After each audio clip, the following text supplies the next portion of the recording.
Hey guys, how's it going? Right, so today we are test riding this Triumph Street Triple RS model. I think it's the 2021 model by the number plate. What I'm going to be doing is not so much about a review, like a proper thorough review, because there are plenty of other videos online who have done that already, but I'm going to do more of a review in comparison to my bike. I have a Z900 Kawasaki 2020 model. Quite a few of you in my previous videos have mentioned that you are in between buying a Z900 or a Street Triple, so I thought, you know what, let me do a review and see how they both feel. So we're just gonna go put a bit of petrol in, seems quite low, and then we're gonna stop a little bit, admire the bike, see what's what, and then we're gonna go for a quick ride. And obviously I'll share my thoughts on how this compares with my Z900.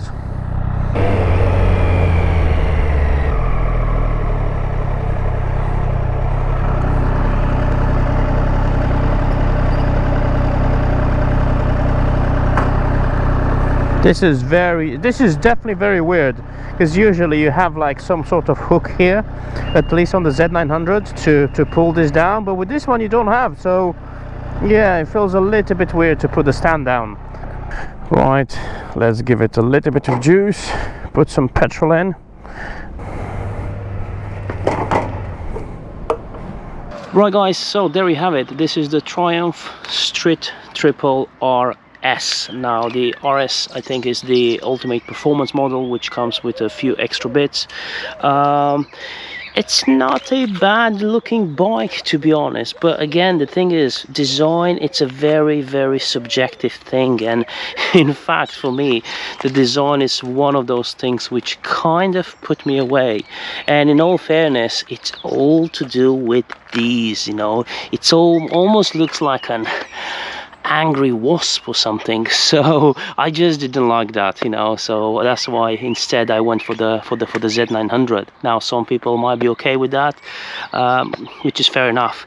Now in all fairness, if we are to compare this with the Z900, obviously Z900, it is advertised more of a aggressive, mean looking bike because of the Zugami design, while this one, even on their website, it's advertised as a contemporary design. So obviously if you are into that kind of stuff, then brilliant, this is the bike for you.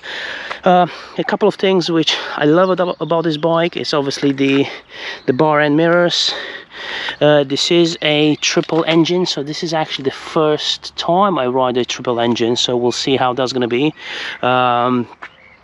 So it's 765 cc, I believe.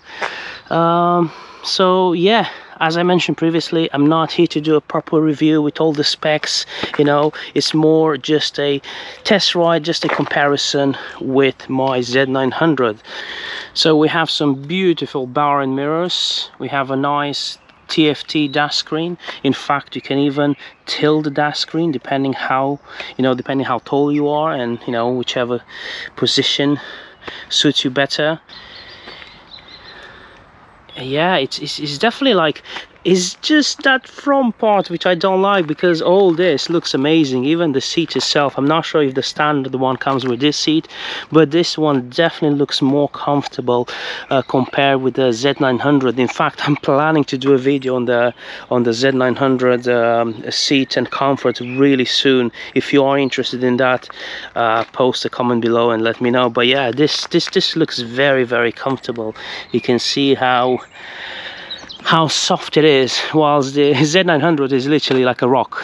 So I actually had to change that to a more comfortable seat. So that's pretty much it in terms of admiring the bike. Let's go for a ride and, you know, give you my thoughts in terms of how this compares to the Kawasaki Z900.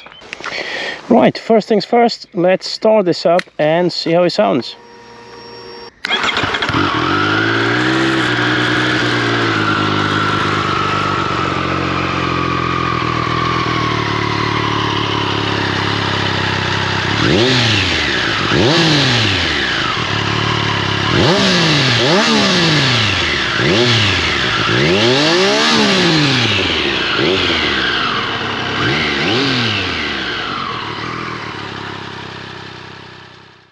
let's start the bike and go for a ride.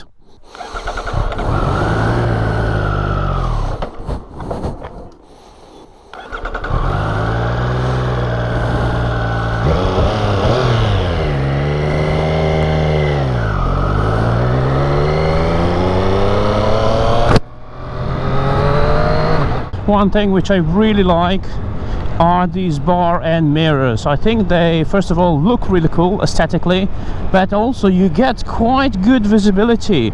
Obviously with the normal bunny ears kind of mirrors, sometimes a lot of people have problems seeing their shoulders, but this one, it's really good.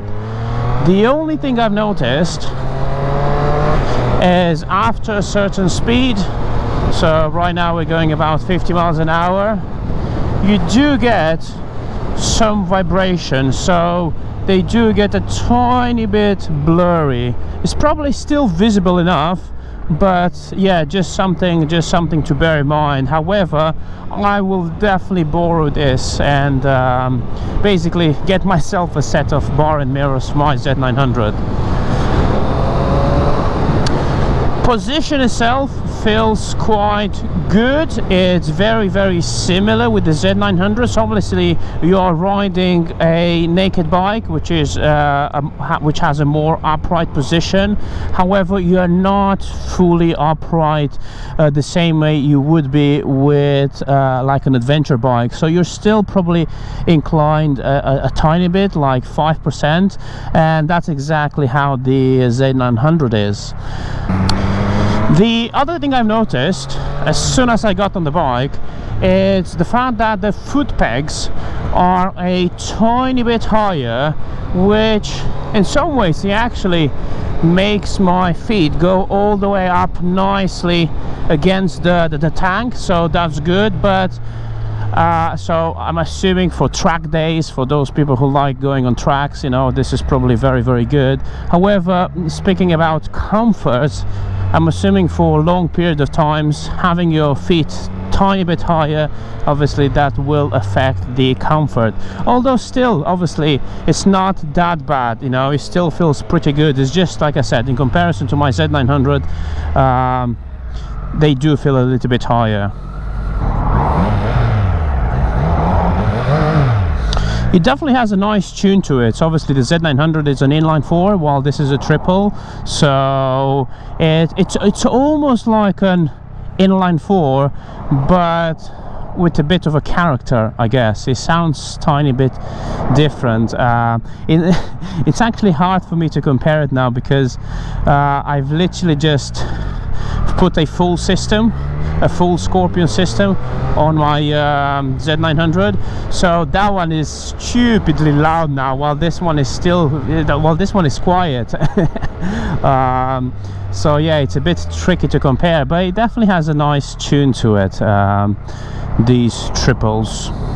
One thing I do find it weird is when I go left and right, the screen stays centered, because the screen is not actually attached to the handlebars like it is with the Z900. So obviously with the Z900, if you turn right, your handlebars, you know, the screen will follow, but with this one, it's just I find it weird that it's still in front. So just again, just a minor thing.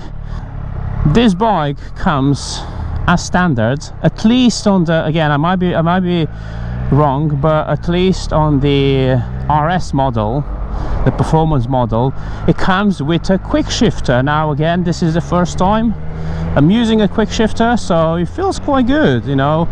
The shifter is both up and down, so it's quite nice not having to use your clutch, especially when you're right through the city, and yeah, just use the quick shifter. So this is a 765cc. It definitely feels good. You definitely have plenty of power. However, with the Z900, it does feel, I do feel that the throttle is a tiny bit more responsive, you know, in a good way, not in a jerky kind of way. I just feel like, especially when I'm like emerging junctions and stuff like that, with this one I have to kind of accelerate quite a tiny bit more, while the Z900 just goes with like a small twist, you know, which in fact I would probably expect this to be the other way around, because from what I know the inline fours are usually their torqued for high RPMs, while this one is more, you know, low medium. So yeah, that's that. But again, it's not a big deal. It's just a case of getting used to the bike and see where that biting point is, basically. There's no jerkiness, so that the throttle still feels good. The brake themselves feel quite good as well, so that's all good. I definitely like the way the bike rides, you know. I don't really see many differences from the Z900, so yeah, that's pretty good. Obviously we have the additional quick shifter here. Both the Z900 and this one have a nice beautiful TFT dash screen. Roughly both of them are about 5-inch, I think. Now with this one, however, the guy from Webb's Motorcycle in Peterborough was nice enough to show me around, and you have quite a lot of other things, other functionality when it comes to the dash screen. You can adjust the contrast, you can adjust you can connect your Bluetooth speakers, and even something to do with the GoPro. So I think there's a lot more technology behind it when it comes to the Triumph, whilst obviously the Z900 just has a couple of riding modes, a TFT dash screen, and I think that's pretty much it. You can change the dash screen to whether you want a dark background or a light background. That's it. So yeah, with the Z900 you have 3 riding modes: sport, road, and rain. And you have the 4th one, which is rider, with the Z900, where you can adjust the settings the way you want. Now with this one, I think you have 4 riding modes, and they are very easy to adjust. You just use the M button here and you press, and you can see these are the riding modes here. You have rain, you have road, and one of them it's track. So yeah, obviously people have clearly thought about designing a bike which is meant for having some fun on a track. So that's good. So if that's what you're looking for, you know, this is definitely a good bike. I'm still trying to get used to this quick shifter. It definitely feels good.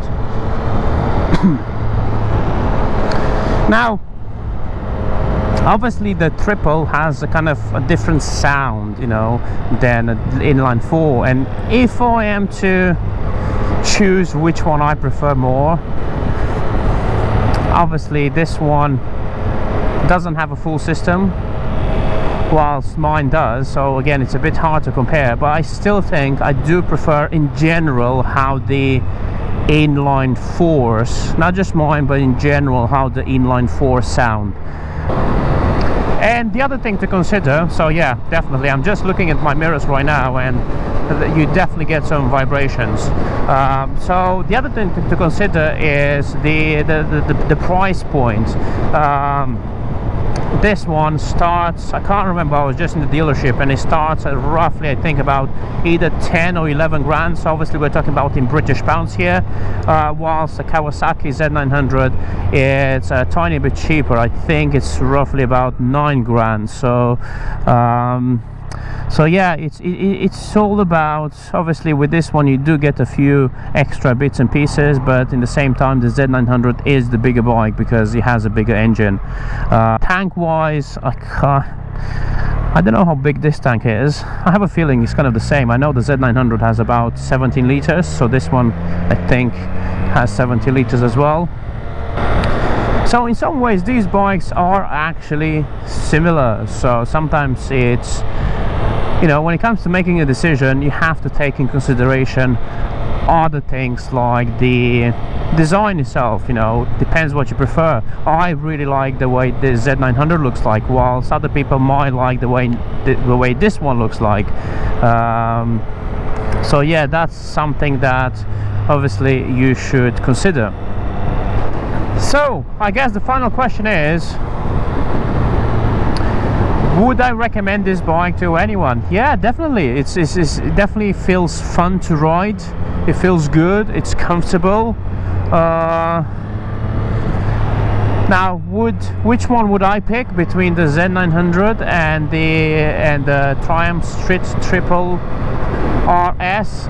Well, as you know, I've already made my decision not long ago, and I went for Z900. I've never ridden the Street Triple before. This is actually my first time doing it. But even then, if I was to do a test ride before, I will still go for the Z900. I don't know. For me, it just feels it just feels better. And apart from that, yeah, I'm not really a big fan of this design, of this contemporary design. I do much prefer the more aggressive design that the Z900 has to offer. Now, the other thing I've noticed, and don't ask me the numbers, trust me, I haven't even looked at the spec sheet, is this bike feels lighter, right? It's easier to throw it in the corners. It feels a little bit lighter than the Z900. Now, again, don't get me wrong, that doesn't mean the Z900 is very heavy. It's still good enough. It's just the fact that obviously this one is lighter, which is quite nice. And I think I've mentioned this before, but I really love this seat. You know, it feels so comfy. I've been riding this for probably about an hour now, and it feels really good. It feels really, really comfy. With the Z900, I had to take my seat to upholstery just to add a bit more padding, but this one feels really good. So yeah, there are goods and bads. As I said, you know, probably the best thing is, if you are looking at these two bikes, is just to decide for yourself, and you know, start with what matters for you most. When I made the decision of going for the Z900, I had specific things in mind. Number one, I wanted to be a naked bike, and an upright, to have a more upright position. Obviously this one ticks that box as well. I also wanted to be an inline 4. I didn't really consider the triple, although now that I've ridden this, actually the triple doesn't feel that bad. So maybe as my next bike, I might have a look into a triple. Not necessarily this triple, I'm talking about more specific about the engine itself.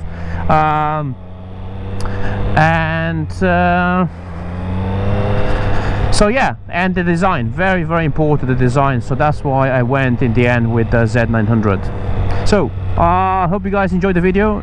Please like and subscribe to support my channel. That will help my videos be shown to other people. And then I'll see you soon. And thanks so much to Triumph Peterborough for loaning this bike to me.